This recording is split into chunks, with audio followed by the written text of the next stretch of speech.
తాకట్లో ఉన్న బంగారాన్ని విడిపించి ఆ రోజున మార్కెట్ ధర కట్టి మిగిలిన డబ్బును మీకు అందిస్తుంది కొమ్మూరి గోల్డ్.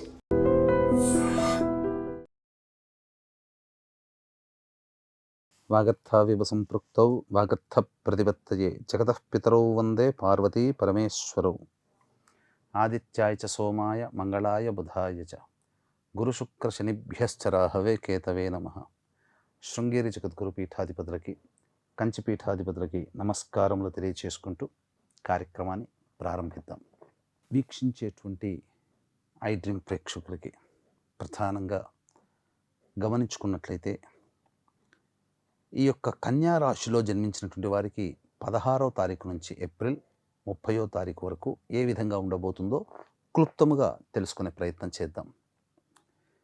కన్యా రాశిలో ఉత్తర 2, 3, 4 పాదాలు, హస్త 1, 2, 3, 4 పాదాలు, చిత్త 1, 2 పాదాలలో జన్మించినటువంటి వారికి ఏ విధంగా ఉండబోతుందో తెలుసుకునే ప్రయత్నం చేద్దాం. ప్రధానంగా గురువు మిథున రాశిలో, కేతువు సింహరాశిలో, కుంభరాశిలో రాహువు, అలాగే మీనరాశిలో కుజ బుధ శనిగ్రహ ప్రభావము, మేషరాశిలో రవి, 19వ తారీఖు వరకు శుక్రుడు మేషరాశిలో, 20వ తారీఖు నుంచి శుక్రుడు వృషభ రాశిలో సంచారం చేస్తూ ఉంటాడు. ప్రధానంగా గురుగ్రహ సంచార ప్రభావం వలన అనుకూలమైనటువంటి శుభ ఫలితాలు ఈ కన్యా రాశిలో జన్మించిన వాళ్ళు పొందుతారు. వాస్తవంగా వృత్తి, ఉద్యోగ, వ్యాపారాలలో ఎన్ని ఒడిదుడుకులు వచ్చినప్పటికీ కూడా అధిగమించగలిగే దైవశక్తి మీ వెంట ఎప్పుడూ ఉంటుంది. కాబట్టి ఆందోళన చెందాల్సినటువంటి పని లేదు. ఇక రవి మేషరాశిలో సంచారం చేస్తున్నట్టు ప్రభావమే, దైవబలం అనుకూలంగా ఉంది. కానీ రవి మేషరాశిలో సంచారం చేస్తున్నటువంటి కారణం చేత ఈ 30వ తారీఖు వరకు కాస్త ఆందోళనకరమైనటువంటి జీవితం, అంటే ఉద్యోగ భద్రత ఉండదేమో, దినదిన గండం నూరేళ్ల ఆయుష్ అన్నట్టుగా ప్రతిరోజు కూడా పరీక్షలాగానే ఉంటుంది. ఆత్మవిశ్వాసంతో దైవ అనుగ్రహాన్ని పొందే ప్రయత్నము చేస్తే ఉద్యోగస్తులకి ఏ ఇబ్బంది ఉండదు. అయితే నిరుద్యోగస్తులు మాత్రం ఉద్యోగ లభించడానికి బాగా కష్టపడాలి, శ్రమ కోర్చాలి, తప్పదు. ఇక శని మీనరాశిలో సంచారం చేస్తున్నటువంటి కారణం, ఈ కారణం చేత సాధారణమైనటువంటి ఫలితాలే ఉంటాయి. ముఖ్యంగా జీవితాన్ని పంచుకుంటే జీవిత భాగస్వామి, వ్యాపారాన్ని పంచుకుంటే వ్యాపార భాగస్వామి, వీళ్ళ మధ్య కొంత చిన్న చిన్న పొరపచ్చాలు వచ్చే అవకాశం ఉంది. వాటిని పెద్దదిగా జరగకుండా చూసుకునే బాధ్యత మీది. అంతే తప్ప ఇబ్బందికర పరిస్థితులు, ఎదుటి వాళ్ళతో ఎవరితో కలిసి పనిచేస్తుంటాం వాళ్ళతో చిన్నపాటి మాట విభేదాలు వచ్చే అవకాశం ఉంటుంది. కాబట్టి జాగ్రత్తలు పాటించండి. ఇక కుజగ్రహ ప్రభావం కూడా అక్కడే ఉన్నటువంటి ఈ కారణం చేత మీకు ప్రధానంగా పౌరుషం అధికంగా వస్తుంది, కోపం అధికంగా ఉంటుంది. జాగ్రత్తలు పాటించండి. మీలో మీకు తెలియని ఉత్సాహము, నన్ను మించిన వాళ్ళు లేరు అనే ఒక సందర్భాలు రావడం, అహం అనేటువంటిది పెరగడం, ఈ కారణం చేత కొంత ఇబ్బందికర పరిస్థితులు కుజగ్రహ ప్రభావం వల్ల వస్తుంది. కోపం అధికంగా ఉంటుంది, జాగ్రత్తలు పాటించండి. ఇక బుధగ్రహ సంచార ప్రభావం కనుక చూసుకున్నట్లయితే, ఈ బుధుని యొక్క ప్రభావం కూడా మీనరాశిలో ఉన్నటువంటి కారణం, రాశ్యాధిపతి. కాబట్టి ఎవరు డబ్బు వచ్చి అడిగినా డబ్బులు ఇవ్వకండి. ఆ డబ్బు ఇచ్చారా మీది కాదు అనుకోండి. అలాగే ఇన్వెస్ట్మెంట్స్ కానీ స్పెక్యులేషన్స్ కానీ చేసే వ్యవహారాల్లో వాయిదా వేసుకోవడానికి ప్రయత్నం చేయండి తప్ప ఎక్కువ డబ్బులు ఇన్వెస్ట్మెంట్ చేయకండి. ధనముతో కూడుకున్నటువంటివి ఏవి కూడా మీకు ఇప్పుడు ఈ 15 రోజుల పాటు అనుకూలముగా ఉండదు. కానీ శుక్రగ్రహ సంచార ప్రభావము మీకు ప్రధానంగా 19వ తారీఖు వరకు చాలా అనుకూలంగా ఉంటుంది. 19 తర్వాత 20వ తారీఖు నుంచి స్త్రీలతో కాస్త జాగ్రత్తలు పాటించాలి. అయితే రాహు అనుకూలంగా ఉండడం, అన్ని విధాలుగా శత్రువులపై విజయాన్ని పొందడం, శత్రువు అంటే సమస్యలు, విజయాన్ని పొందడం అనేటువంటిది జరుగుతుంది. కేతు యొక్క స్థితిగతి ప్రభావం చేత కొన్ని తెలియని ఆటంకాలు మిమ్మల్ని తరచూ ఇబ్బంది పెడుతూ ఉంటాయి. కాబట్టి ఇంతకు ముందుగా చెప్పుకున్నట్లుగా దైవానుగ్రహముతో, ఆత్మవిశ్వాసముతో ముందడుగు వేయండి. తప్పకుండా మీరు విజయాన్ని పొందుతారని చెప్పవచ్చు. ఈ యొక్క కన్యా రాశిలో జన్మించినటువంటి వారికి సాధారణమైనటువంటి శుభ ఫలితాలే ఈ యొక్క ఏప్రిల్ 16 నుంచి 30వ తారీఖు వరకు ఉండబోతుంది.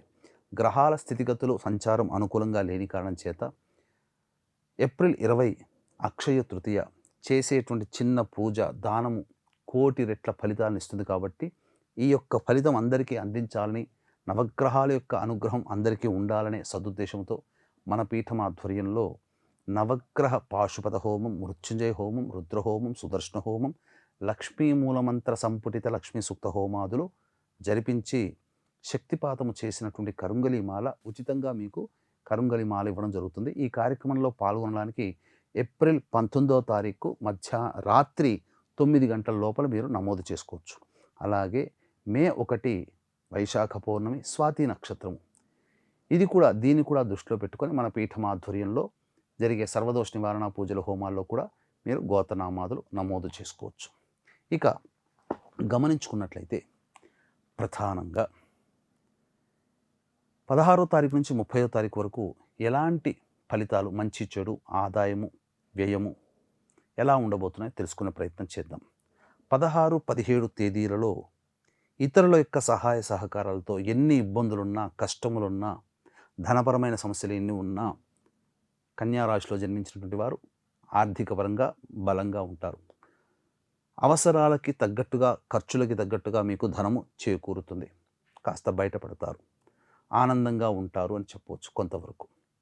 ఇక 18, 19 తేదీల్లో కనుక గమనించుకున్నట్లయితే మానసికమైన ఆందోళన ఉంటుంది. చేస్తున్న వృత్తి, ఉద్యోగ, వ్యాపారాల్లో కాస్త ఇబ్బందికర పరిస్థితులు ఎదుర్కోక తప్పదు. ఉద్యోగములో చేయని తప్పుకి మీరు బాధ్యత వహించాల్సినటువంటి పరిస్థితి ఉంటుంది. కాబట్టి జాగ్రత్త ఉండండి. అధికారులతో, ఉన్నత అధికారులతో మీరు లౌక్యంతో వ్యవహరించండి. ఇక 20, 21వ తేదీల్లో గమనించుకున్నట్లయితే ఆస్తి సంబంధమైనటువంటి వివాదాలు చర్చకు వస్తాయి. అలాగే ఉన్నత విద్యకు సంబంధించినటువంటి ప్రయత్నాలు కొంతవరకు జరుగుతాయి. అలాగే తండ్రి గారి ఆరోగ్యం పట్ల శ్రద్ధ వహించాల్సినటువంటి పరిస్థితి, మరియు మీరు సంపాదించుకున్న సొమ్ము ఖర్చు అయ్యే అవకాశం గోచరమవుతుంది. మీ ఆరోగ్యం పట్ల కూడా శ్రద్ధ వహించాలి. ఖర్చులు అధికంగా ఉంటాయి. ఇక 22, 23, 24, 25 ఈ తేదీలో అన్ని విధాలుగా మీకు అనుకూలంగా ఉంటుంది. మంచి స్థితిగతులు కలుగుతాయి. ఖర్చుకు మించిన ఆదాయం లభించడం ద్వారా సంతోషంగా కుటుంబ సభ్యులతో, మిత్రులతో ఆనందంగా గడుపుతారు. పాత మిత్రులను కలుసుకునే అవకాశం గోచరమవుతుంది. పెద్దల ఆశీర్వచనాలు, దేవాలయ సందర్శనం మరియు పీఠాధిపతుల యొక్క అనుగ్రహం పొందడం జరుగుతుంది. ఇక 26, 27వ తేదీల్లో అనుకోని విధముగా ఆటంకాలు ఎదురవుతాయి. ఖర్చులు అధికంగా ఉంటాయి. మానసికమైన ప్రశాంతత ఉండదు. ఏదో ఒక ఇబ్బంది మిమ్మల్ని వెంటాడుతూ ఉంటుంది. మీరు జాగ్రత్తలు పాటించండి. ఖర్చులను తగ్గించుకునే ప్రయత్నం చేయండి. ఇక 28, 29, 30 తేదీల్లో కుటుంబ సభ్యులతో, మిత్రులతో ఆనందంగా గడిపే అవకాశాలు గోచరమవుతాయి. బాధ్యతాయుతమైనటువంటిగా వ్యవహరిస్తారు. పెండింగ్లో ఉన్నటువంటి పనులను పూర్తి చేసుకుంటారు. ఆదాయం కూడా బాగుంటుంది. ఏతావాత అన్ని విధాలుగా చక్కగా ఉంటుంది. కన్యారాశిలో జన్మించినటువంటి వారికి మిశ్రమ ఫలితాలు పొందుతారు. సమస్యలు వచ్చినప్పుడు ఆ సమస్యల పరిష్కారం కోసం ప్రతిరోజు కూడా సూర్యుడికి నమస్కారం, సూర్యాష్టకం 6 సార్లు పారాయణం చేయండి. అన్ని విధాలుగా బాగుంటుంది. లక్ష్మీ అమ్మవారికి అర్చన జరిపించండి. అవకాశం ఉంటే అక్షయ తృతీయ ఏప్రిల్ 20వ తేదీన, మే 1 వైశాఖ పౌర్ణమి తేదీన మన పీఠమాధ్వర్యంలో జరిగే కార్యక్రమంలో మీరు గోత్రనామాలు నమోదు చేసుకోవడం ద్వారా అన్ని విధాలుగా ఆనందదాయకంగా జీవనాన్ని పొందుతారని చెప్పవచ్చు. సర్వం Shri Umamaheshwara పరబ్రహ్మార్పణమస్తు. And for more videos, Please subscribe to iDream. Please subscribe to iDream. Please subscribe iDream. And please subscribe to iDream. For more videos, subscribe to iDream. please like, share and subscribe to the channel. Congratulations, iDream. Subscribe to iDream. Subscribe to iDream. So subscribe to iDream Media. iDream ki iDream team andarki huge congratulations. Please subscribe iDream Media. Please subscribe to iDream. Subscribe iDream. Please subscribe to iDream. iDream అంటే నా కళల channel subscribe చేసుకున్న నోరు తిరుగుతలేదు. మీరైతే గంట గుర్తు కొట్టండి. For more such videos, please subscribe to iDream. Subscribe to iDream. Please subscribe to iDream. Please subscribe iDream Media. Please do subscribe to iDream. Please subscribe to iDream Media. For best entertainment and information, please subscribe iDream. And don't forget to subscribe to iDream.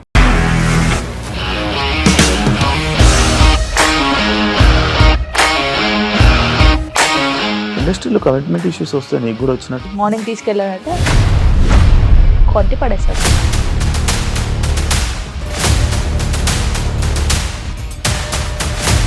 ఒక్కళ్ళు కూడా చూడలేదు ఈ cinema అని చెప్పడానికి కూడా చాలా ధైర్యం కావాలి. అది నిజం కదా, దాంట్లో ధైర్యం ఏంటి? ఇది నెక్స్ట్ డే ప్లేట్ మార్చేస్తే తప్పు కదా. As of now we are comfortable this అని నేను అనుకుంటున్నాను. రష్మిక గారిది మీది ఒకే ఊరు అంట కదా. నీకు కోపం వచ్చిందంటే బాగా తిట్టేత్తరా? తిట్టేద్దామండి. నిజంగా గేమ్ ని ఎలా చేంజ్ చేయగలిగారు? ఏపీఎస్ఎఫ్సి వాళ్ళకి 6 నెలల్లో నేను 6 లక్షలు కట్టా. బిజినెస్ చేయాలనుకుంటే it is as difficult as riding a tiger.